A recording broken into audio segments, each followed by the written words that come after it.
What would you do if the person you trusted most handed you divorce papers out of the blue, right after you'd spent the night with someone else? How could everything fall apart so fast? And why does it feel like I'm the only one being blamed when I was just doing what I needed to feel alive?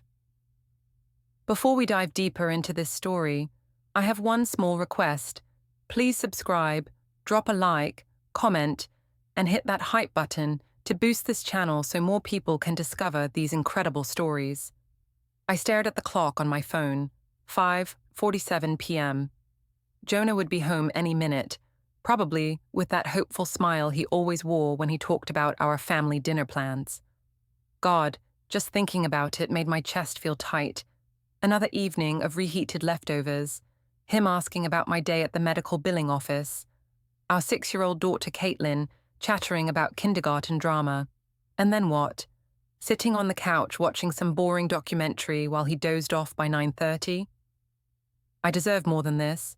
At 32, I felt like I was disappearing into suburban mediocrity, becoming invisible in my own life. When did I become the kind of person who got excited about grocery store sales and new episodes of cooking shows? My phone buzzed. A text from Liam. "Club Sable tonight. DJ Booth is calling your name." My heart did a little flip. Liam Russo was everything Jonah wasn't. Spontaneous, exciting, dangerous in the best possible way. We'd been texting for weeks since I'd met him at that work happy hour. Nothing serious, just harmless flirting that made me feel alive again.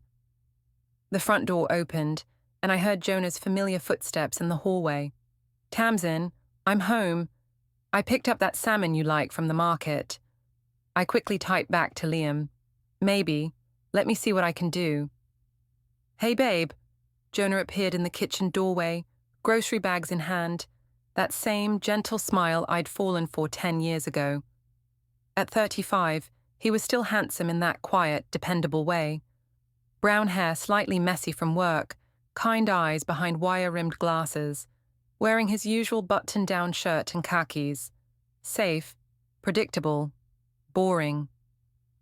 "How was your day?" he asked, already moving toward the stove, pulling out pans like he had every night for the past year since he'd taken over most of the cooking duties. "I thought we could try that lemon herb recipe you bookmarked last week." I watched him bustle around our small kitchen, so content in his domestic routine, and felt something like resentment bubble up in my chest. When had we become this? When had I become someone whose husband had to suggest recipes I'd bookmarked, instead of surprising me with dinner reservations at that new place downtown? "Actually," I said, setting my phone face down on the counter, "I think I need a girls' night tonight." Jonah paused, salmon fillet halfway out of its paper wrapping. "Oh, I thought we were going to—" "I know, but Melissa from work has been going through that rough divorce, and she really needs someone to talk to." The lie came so easily it surprised me. "You understand, right? I can't abandon a friend in crisis." His face fell slightly, but he nodded like he always did. "Of course, that's really sweet of you to be there for her. We can do dinner tomorrow night instead." This was the problem with Jonah. He was too understanding, too accommodating. Where was the fight? Where was the passion? A real man would have argued, would have demanded I stay, would have swept me into his arms and reminded me why I should choose him over anyone else. Instead, he just started putting the salmon back in the refrigerator. "You're not upset?" I pressed, wanting some kind of reaction. "I'm disappointed," he said quietly, "but I get it. Friends need friends. Just, maybe next time you could let me know before I buy groceries and get my hopes up." Even his disappointment was gentle. No raised voice, no dramatic gestures, just that same measured tone he used for everything. It made me want to scream. "I didn't plan this, Jonah. Life happens. You're being really clingy lately, and honestly, I need some space to breathe.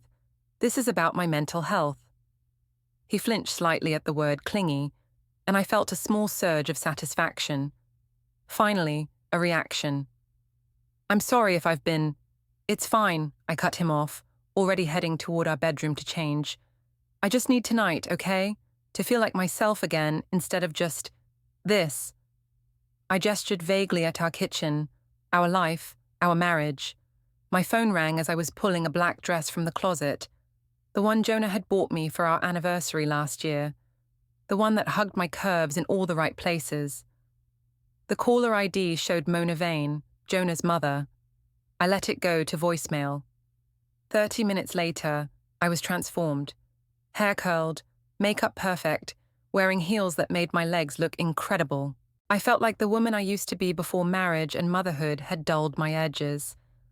Jonah was in the living room with Caitlin, helping her with a coloring book when I came downstairs. Our daughter looked up at me with wide eyes. "Mommy, you look pretty. Are you going to a party?" "Just dinner with a friend, sweetheart." I kissed the top of her blonde head, breathing in that sweet little girl smell of strawberry shampoo and innocence. "Can I come?" "Not this time, baby. Daddy's going to make you something special for dinner, right, Jonah?" He nodded, but I could see the questions in his eyes as he took in my appearance. This wasn't exactly comforting a friend through divorce attire, and we both knew it. "I'll be home late," I said, grabbing my purse and keys. "Don't wait up." "Tamsin," but I was already out the door, my heart pounding with anticipation and guilt in equal measure. As I slid into the ride-share I'd called, I saw Jonah through the living room window, still sitting on the floor with Caitlin, looking confused and hurt. My phone buzzed with a text from him. "Have fun, be safe, love you." I turned the phone face down and gave the driver the address to Club Sable. Another message came through, this one from Liam.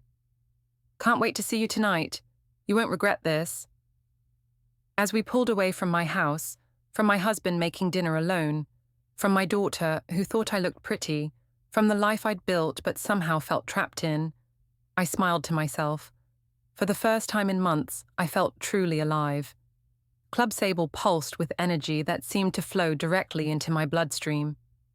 The bass thumped so hard I could feel it in my chest, and the colored lights painted everything in shades of electric blue and hot pink.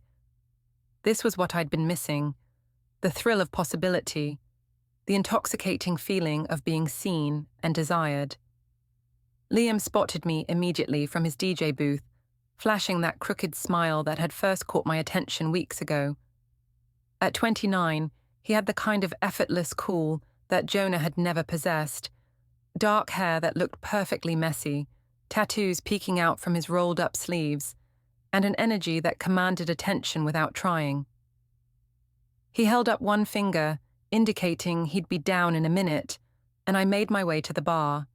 The bartender, a girl who couldn't have been older than 23, looked me up and down with barely concealed disdain. "What can I get you?" "Vodka cranberry, make it strong."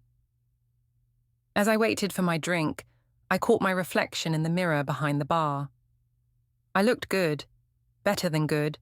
I looked like a woman who deserved to be here, who deserved attention and excitement and all the things that had been missing from my life.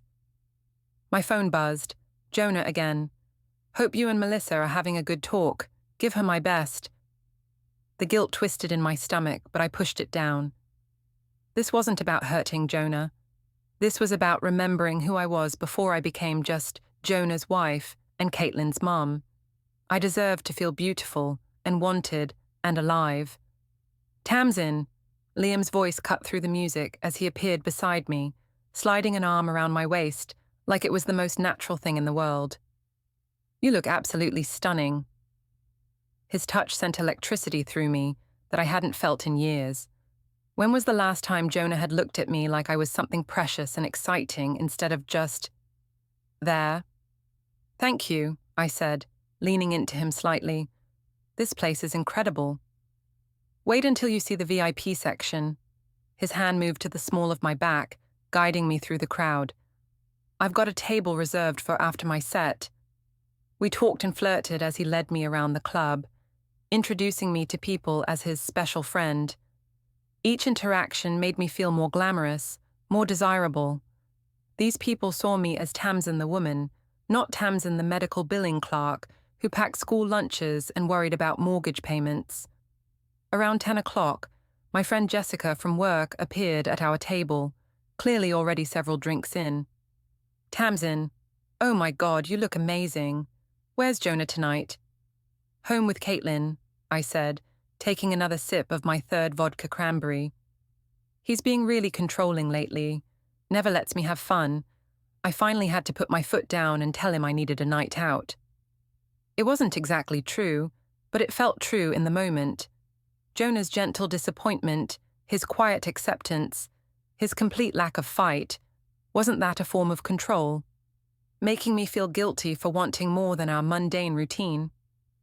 "Good for you," Jessica raised her glass. "Men think once they put a ring on it, we're supposed to just disappear into housewife mode. You deserve to feel sexy and alive." Liam returned from the DJ booth around midnight, his set finished, and the real fun began. He ordered bottle service, and suddenly our table was the center of attention. People gravitated toward us, drawn by the music and the energy and the way Liam looked at me like I was the only woman in the room. My phone had been buzzing periodically throughout the night, but I'd been ignoring it. Around 1 a.m., curiosity got the better of me. 7 missed calls from Mona, Jonah's mother. 3 texts from Jonah. "Just checking in. Hope everything's okay. Caitlin's asking when you'll be home. Should I tell her you'll see her at breakfast? Are you safe? Please call me." The concern in his messages should have warmed my heart, but instead it felt suffocating. Why couldn't he just trust me to take care of myself? Why did he always have to worry and check in and make me feel guilty for having fun? "Everything okay?" Liam asked, noticing my frown. "Just my husband being paranoid," I said, turning the phone face down on the table. "He can't handle me having a life outside of our house." "That's rough," Liam said, his hand finding mine across the table. "You're way too amazing to be locked up in suburban prison." His words felt like validation, like permission. This wasn't about cheating or betraying anyone. This was about refusing to disappear into a life that was slowly suffocating me. When Liam suggested we go somewhere quieter to talk, I didn't hesitate. The Hotel Aurora was just a few blocks away, modest but clean, the kind of place that asked no questions and kept no judgments. As we walked through the lobby, my phone buzzed again. Another text from Jonah. "I'm worried. Please just let me know you're okay." I looked at the message for a long moment, then turned the phone completely off. Tonight wasn't about Jonah or guilt, or the responsibilities waiting for me at home. Tonight was about remembering what it felt like to be desired, to be chosen, to be more than just a role in someone else's life. Liam's room was on the 4th floor, overlooking the city lights. As he poured wine from the minibar, I stood at the window, looking out at the world that existed beyond my suburban bubble. "You seem sad," he said, coming up behind me. "Not sad," I corrected. I forgot what it felt like to be seen as more than just a wife and mother. To be wanted for who I am, not what I do for other people." He turned me around to face him, his hands gentle on my shoulders. "You're incredible, Tamsin. Anyone who doesn't see that is an idiot." When he kissed me, it felt like coming alive after being asleep for years. This was what I'd been missing: passion, desire, the feeling of being truly wanted, not needed for dinner preparation or childcare or household management, but wanted for myself. As we moved toward the bed, my phone, though turned off, seemed to pulse with the weight of all those unanswered messages. But I pushed the guilt away. I deserved this. I deserved to feel beautiful and desired and alive. I deserved happiness, even if it meant taking it for myself. Sunlight streaming through unfamiliar hotel curtains pulled me from sleep at 7:23 a.m. For a moment, I couldn't remember where I was. Then the events of the previous night crashed back like a cold wave. Liam was still asleep beside me, his face peaceful in the morning light. He looked younger when he slept, almost boyish, and for a moment I felt a stab of something that might have been regret. What had I done? My phone, when I finally worked up the courage to turn it on, exploded with notifications. 12 missed calls from Jonah, 5 from Mona, even one from Rena, Jonah's sister, which was unusual since we barely spoke. The voicemail from Mona was particularly brutal. "Tamsin, where are you? Jonah is beside himself with worry. Caitlin woke up asking for you, and he didn't know what to tell her. This isn't like you. Please call us back." But it was the text from Jonah, sent at 3:17 a.m., that really twisted the knife. "I called all the hospitals. I know you're probably fine and I'm overreacting, but I love you and I'm scared. Please come home." He'd called hospitals because he thought I might be dead in a ditch somewhere, while I was actually... I couldn't finish the thought. Liam stirred as I gathered my clothes, his eyes opening slowly. "Morning, beautiful. You okay?" "I have to go," I said, already pulling on my dress from the night before. I need to get home." He sat up, running a hand through his messy hair. "Hey, no regrets, right? Last night was amazing. You're amazing." "I'm married," I said, the words feeling strange in my mouth. "I have a daughter." "I know," he said gently. "I'm not asking you to leave your husband or anything crazy like that. But you deserve to feel alive, Tamsin. You deserve to be happy." His words should have been comforting, but they felt hollow in the harsh morning light. I mumbled something about calling him later and fled. The rideshare back to suburbia felt like traveling between two different worlds. As familiar strip malls and chain restaurants replaced the downtown excitement, reality settled over me like a heavy blanket. I had cheated on my husband. I had abandoned my daughter. I had spent the night with another man, while Jonah called hospitals, terrified that something had happened to me. By the time I reached our duplex at 8:45 a.m., I had constructed a story. Jessica had been more upset than I'd realized. We'd stayed up all night talking, and I'd crashed on her couch because I'd had too much wine to drive. It wasn't a great story, but it was plausible. Jonah's car was still in the driveway, which meant he'd stayed home from work. That never happened. In 10 years of marriage, I could count on one hand the number of sick days he'd taken. I found him in the kitchen, still wearing yesterday's clothes, his hair disheveled, and his eyes red-rimmed. He looked up when I walked in, relief flooding his features. "Thank God," he breathed, standing up so quickly his chair scraped against the floor. "Tamsin, where were you? I was so worried." "I'm fine," I said, avoiding his eyes. Jessica was in really bad shape. Worse than I thought. I ended up staying at her place because I'd had too much wine to drive safely. "You couldn't call. Your phone went straight to voicemail after midnight." "It died," I lied smoothly. "And Jessica doesn't have an iPhone charger. I'm sorry you worried, but I'm a grown woman. I can take care of myself." He stared at me for a long moment, and I could see him processing my appearance. The same dress from last night, makeup smudged, hair that clearly hadn't seen a pillow on anyone's couch. "You look," he started, then stopped himself. "I'm just glad you're safe. I was imagining all kinds of horrible things." "Well, as you can see, I'm perfectly fine." I moved toward the coffee maker, needing something to do with my hands. "Where's Caitlin?" "I called in sick and took her to school myself. She was upset that you weren't here for breakfast. She made you a drawing." He handed me a piece of construction paper covered in crayon marks. At the top, in Caitlin's careful kindergarten handwriting, it said, "I miss Mommy." Below was a picture of our family. 3 stick figures holding hands, with the smallest one in the middle looking sad. The guilt hit me like a physical blow. While I was in a hotel room with Liam, my 6-year-old daughter was drawing pictures about missing me. "She'll be fine," I said, setting the drawing aside. "Kids are resilient." "Tamsin," Jonah's voice was quiet, careful. "Is everything okay? I mean, really okay? You've been different lately, distant, and last night I helped a friend in crisis," I snapped.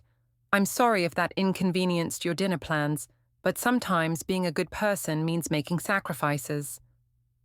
It was a low blow, and I knew it. Jonah was one of the most genuinely good people I'd ever known, but attacking him felt safer than examining my own behavior. He absorbed the criticism without fighting back, like always. "You're right. I'm sorry." I was just scared when I couldn't reach you. You need to trust me more, I said, warming to the theme. This paranoid jealousy isn't healthy for either of us. Jealousy? He looked genuinely confused. I wasn't jealous. I was worried about your safety. But I was already heading upstairs to shower, leaving him standing in the kitchen with that bewildered expression I'd seen more and more often lately. Under the hot water, I tried to wash away the guilt and the smell of Liam's cologne and the memory of how alive I'd felt in his arms. But some stains go deeper than soap can reach. When I got to work an hour late, my boss, Mrs. Grant, raised an eyebrow at my appearance. Car trouble, I explained before she could ask. Sorry, I'm late. Everything all right at home, she asked, her tone neutral, but her eyes sharp. You seem stressed lately. Everything's fine, I said, settling into my desk chair and logging into the medical billing system. Just the usual family stuff. But as I tried to focus on insurance claims and patient accounts, my mind kept drifting back to the hotel room, to Liam's hands, to the way he'd looked at me like I was something precious and exciting. My computer chimed with a new email. The subject line made my blood run cold. Vain legal consultation, calendar invite. I clicked it open, my hands shaking slightly. It was from Jonah's email address, scheduling something called a consultation for next week. It had to be spam. Someone must have hacked his account. Jonah would never. He wasn't the type to. But as I stared at the formal language of the email, a cold dread settled in my stomach. What if he suspected something? What if my story about Jessica hadn't been as convincing as I'd thought? I deleted the email and tried to focus on work, but the damage was done. The perfect bubble of justification I'd built around last night was starting to crack, and I wasn't sure I was ready for what might spill out. 3 days later, we were sitting around Mona's dining room table for our monthly family dinner, and I was determined to regain control of the narrative. If Jonah was having doubts about my story, I needed to remind everyone, including him, of what our marriage really looked like. Mona had made her famous pot roast, and the house smelled like the kind of home-cooked comfort I'd never quite mastered. At 62, Jonah's mother was still formidable, silver hair perfectly styled, sharp blue eyes that missed nothing, and an air of quiet authority that had always made me feel slightly inadequate. Rena, Jonah's 33-year-old sister, was there with her husband and 2 kids, creating the kind of chaotic family warmth that looked perfect from the outside. Everyone was laughing and talking over each other, passing dishes and wiping sticky fingers, playing the roles of the happy family. Except I felt like an outsider looking in, and I resented them for it. So Tamsin, Mona said, cutting into her roast with surgical precision, how's Jessica doing? Jonah mentioned you spent quite a bit of time with her the other night. The question was innocent enough, but something in her tone set my teeth on edge. She's struggling, but that's what friends do for each other. We support each other through difficult times. Of course, Mona nodded. Though I have to say, when I couldn't reach you that night, I was quite concerned. It's not like you to be completely unreachable. My phone died, I said, the lie coming easier with repetition. And honestly, I needed the break from constant check-ins.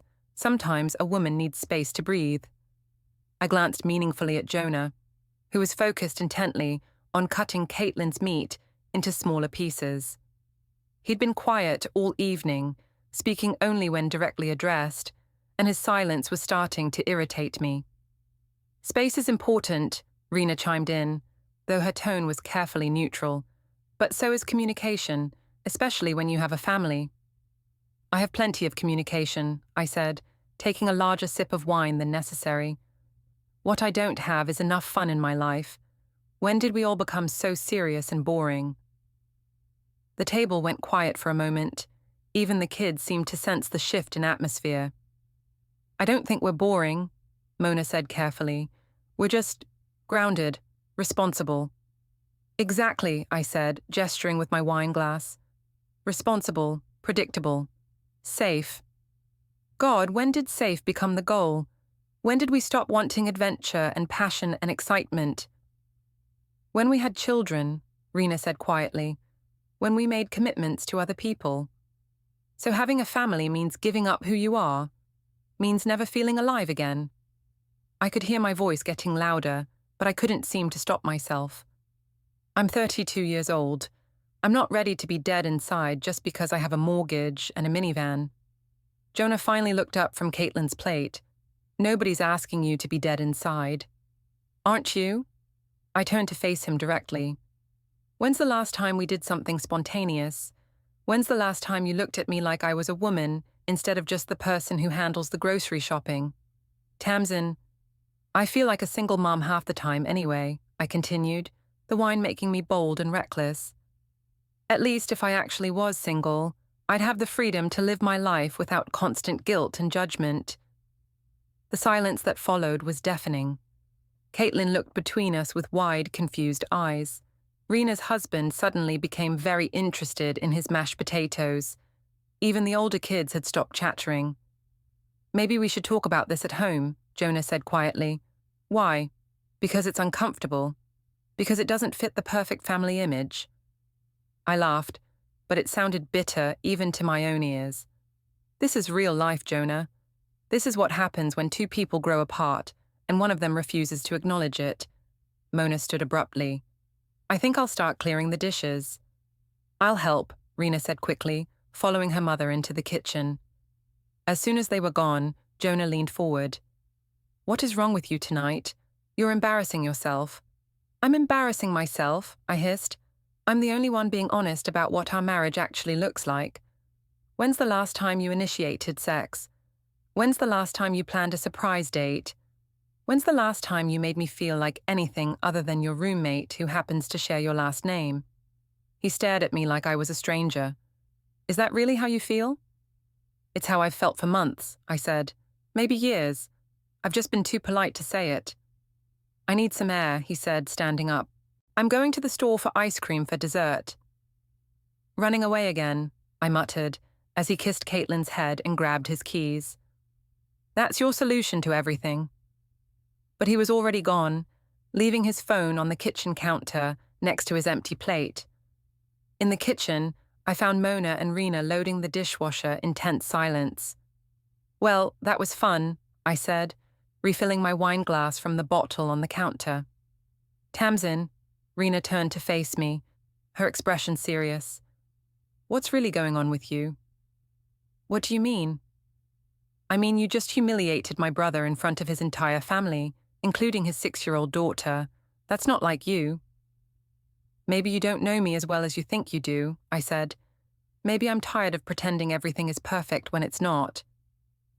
Nobody's perfect, Mona said without turning around.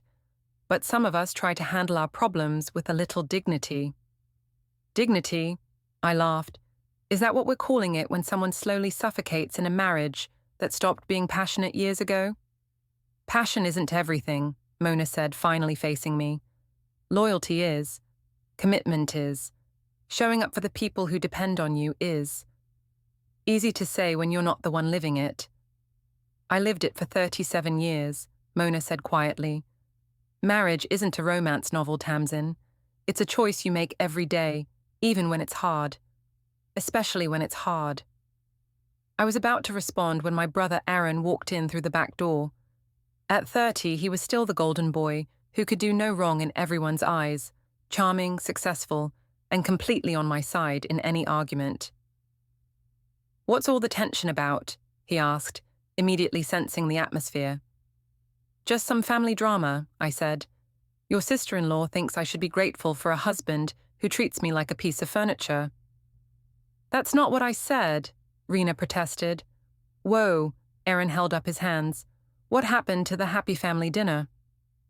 Tamsin had a few too many glasses of wine and decided to air her marital grievances in front of everyone, Mona said icily. Or maybe, I said, emboldened by having an ally. I finally got tired of pretending everything is fine when my husband hasn't made me feel desired in years. Aaron put an arm around my shoulders. Hey, you deserve to be happy, sis. If Jonah isn't meeting your needs, maybe it's time for him to step up his game. Thank you, I said, leaning into his support. At least someone understands that I'm not asking for the moon here.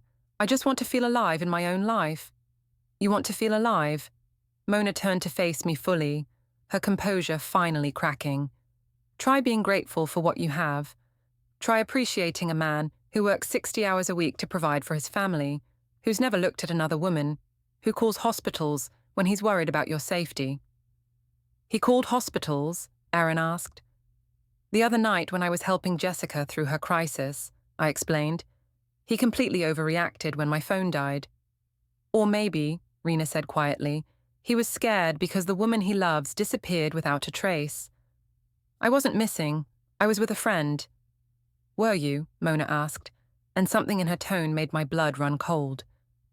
Before I could respond, we heard Jonah's car in the driveway. I quickly finished my wine, trying to compose myself for whatever came next. But as he walked back into the kitchen carrying a bag of ice cream, I noticed something different about his expression. The hurt was still there, but underneath it was something else. Something that looked almost like resolve. Everything okay in here? He asked, though his tone suggested he already knew the answer. Just fine, I said brightly.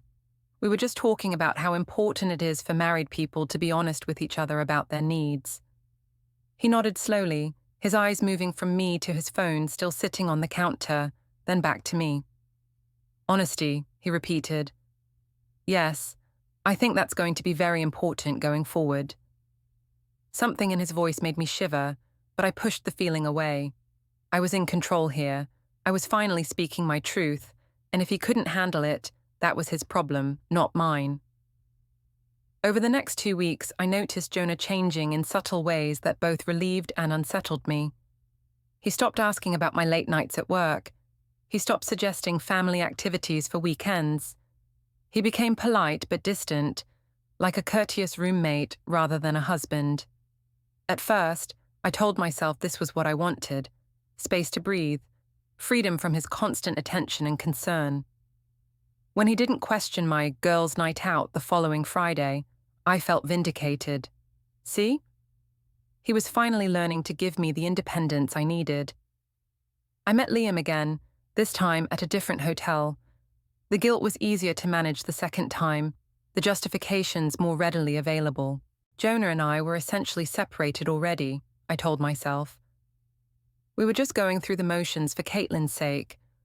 What I did with my free time was my own business, but there were moments when Jonah's new behavior felt less like respect for my independence and more like something else, something calculating. Like when I came home from work on Tuesday to find him cleaning out our shared home office, boxing up papers and files. Spring cleaning? I asked, trying to keep my tone light. Something like that, he said without looking up. Just organizing our important documents, making sure everything's in order. In order for what? You never know when you might need quick access to financial records, insurance papers, that kind of thing. It was a reasonable explanation, but something about the way he avoided my eyes made me uncomfortable. Or the way he'd started taking his phone with him everywhere, even to the bathroom. Jonah had never been attached to his phone before. Half the time he forgot to charge it. Now it seemed permanently glued to his hand. When I asked about it, he just shrugged. Work's been demanding lately. Need to stay accessible. But I'd called his office the previous week when I couldn't reach him, and his secretary said he'd left early for a personal appointment. When I mentioned it that evening, he claimed he'd gone to the dentist. Since when do you go to the dentist without telling me? I asked. Since you made it clear you don't want to be bothered with the mundane details of my schedule, he replied calmly. He had a point, but it still felt wrong somehow. The strangest incident happened on a Saturday morning when I was getting ready to meet Liam for coffee, though I'd told Jonah I was going shopping with my sister. As I was leaving, I noticed his car parked across the street from our house instead of in the driveway. Why is your car over there? I asked. Neighbors having their driveway sealed, he said without looking up from his laptop. Didn't want to block them in. It made sense, but when I drove past 20 minutes later on my way to meet Liam, I could have sworn I saw someone sitting in the driver's seat. My paranoia was getting the better of me, I decided. Jonah wasn't the type for surveillance or games. He was straightforward to a fault, sometimes painfully honest. If he suspected something, he'd confront me directly. Wouldn't he? The coffee date with Liam was perfect, like always. He had a way of making me feel like the most fascinating woman in the world, hanging on my every word, making me laugh until my cheeks hurt. When he suggested we extend our afternoon to include dinner, I didn't hesitate. "I'll just text Jonah that shopping is taking longer than expected," I said, already composing the message. "You know," Liam said, reaching across the table to touch my hand, "you deserve someone who doesn't make you feel like you need permission to enjoy yourself." "I don't need permission," I said quickly. "I'm just being considerate." "Are you? Or are you managing his emotions because he can't handle the fact that you're an independent woman with your own needs?" His words echoed thoughts I'd been having for months. Wasn't that exactly what I'd been doing? Managing Jonah's feelings, tiptoeing around his expectations, sacrificing my own happiness to maintain his comfort. When I finally got home at nearly midnight, I expected questions, concern, maybe even an argument. Instead, Jonah was already asleep, or pretending to be. He didn't stir when I slipped into bed beside him. The next morning, he was up early making pancakes for Caitlin, cheerful and normal, asking about my shopping trip with the kind of polite interest you'd show a casual acquaintance. "Find anything good?" he asked, flipping a pancake with practiced ease. "Not really," I said. "Mostly just window shopping." "That's nice," he said. "Quality time with your sister is important." Something in his tone made me look at him more closely, but his expression was perfectly pleasant, perfectly normal. Maybe too normal. Over breakfast, Caitlin chatted about her upcoming school play, and Jonah listened with the kind of focused attention that had always made him a good father. But I caught him watching me when he thought I wasn't looking, and there was something in his eyes I couldn't quite identify. Later that afternoon, while he was outside mowing the lawn, I decided to check our bank statements online. Call it intuition, call it paranoia, but something was nagging at me. Most of the transactions were normal. Groceries, gas, utilities, Caitlin's dance classes. But there were several charges I didn't recognize. A payment to something called Blackstone Legal Services, another to Secure Documentation LLC, and a third to Digital Forensic Solutions. My blood ran cold. Legal services? Forensics? I quickly closed the browser and tried to calm my racing heart. There had to be an innocent explanation. Maybe someone had stolen our credit card information. Maybe it was identity theft. But deep down, I knew better. That evening, as we sat on the couch watching a movie, maintaining the pretense of normalcy, my phone buzzed with a text from Jonah. "Please be home at 6 p.m. tomorrow. We need to talk." I stared at the message, my hands shaking slightly. He was sitting right next to me. Why would he text instead of just speaking? Unless he wanted a record of the communication. Unless he was building a case. I looked over at my husband of 10 years. This man I'd thought I knew completely, and realized I might have made a terrible miscalculation. The quiet, gentle, predictable man I'd been taking for granted might be far more strategic than I'd ever imagined. And if that was true, I was in more trouble than I could have possibly anticipated. I spent the entire next day, at work, in a state of barely controlled panic. Every time my phone buzzed, my heart jumped. Every time Mrs. Grant walked past my desk, I was sure she could see the guilt written across my face. By 5:30 p.m., I couldn't take it anymore. I left work early and drove home through familiar suburban streets that suddenly felt like they were leading to an execution. Jonah's car was in the driveway, along with two others I recognized, his mother's silver sedan and Rena's blue SUV. My stomach dropped. Whatever conversation he wanted to have, he'd brought back up.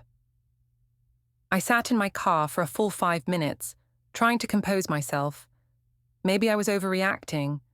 Maybe the bank charges had innocent explanations. Maybe this was about something completely unrelated, a surprise party for someone, or family vacation planning, or any number of normal things that normal families discussed. But when I walked through the front door, I knew immediately that nothing about this was normal. Jonah was sitting at our dining room table, wearing his best suit, the navy one he reserved for job interviews and funerals. In front of him was a thick manila envelope and a laptop computer. Mona sat to his right, her face a mask of disappointed fury. Rena was on his left, holding what looked like a legal pad covered in notes.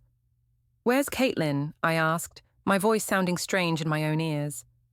"At my friend Sarah's house," Rena said without looking up. "She's having a sleepover." "Sit down, please," Jonah said, his tone perfectly calm and professional. I remained standing. "What's this about?" "I think you know," he said, opening the laptop, "but let me show you anyway." The screen displayed a timeline. Dates, times, locations, all meticulously documented.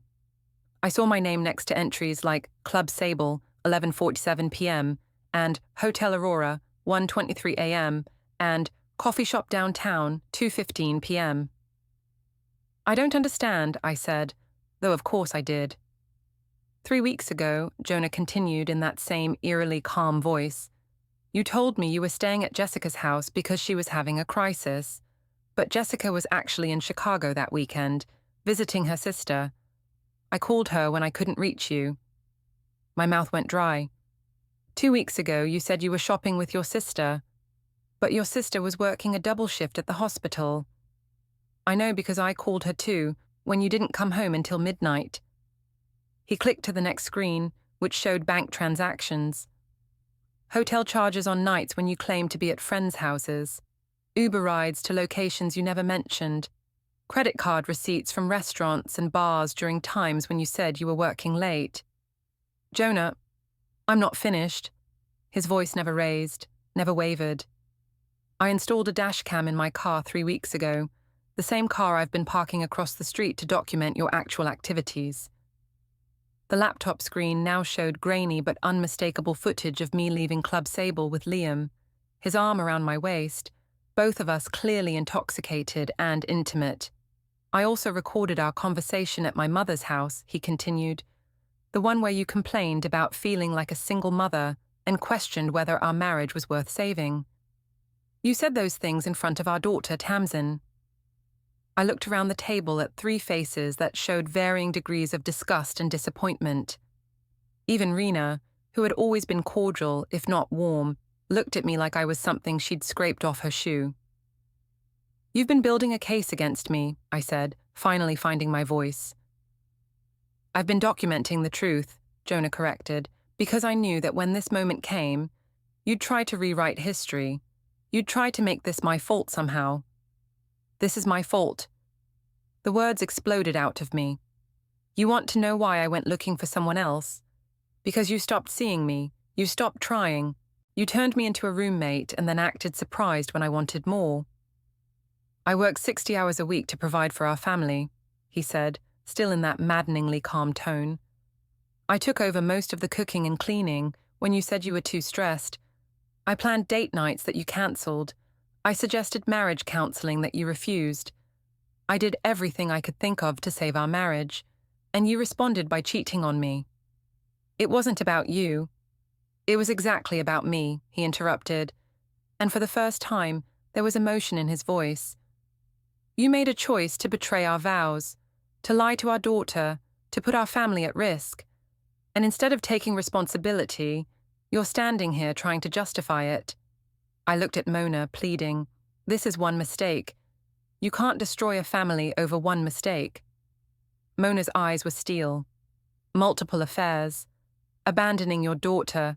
Humiliating my son in front of the entire family. That wasn't a mistake, Tamsin. That was who you are when no one's watching." Rena's voice was soft, lethal.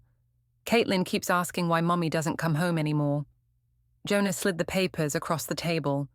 Petition for dissolution of marriage, primary custody, supervised visitation. "You can't," I started. "I can, and I am."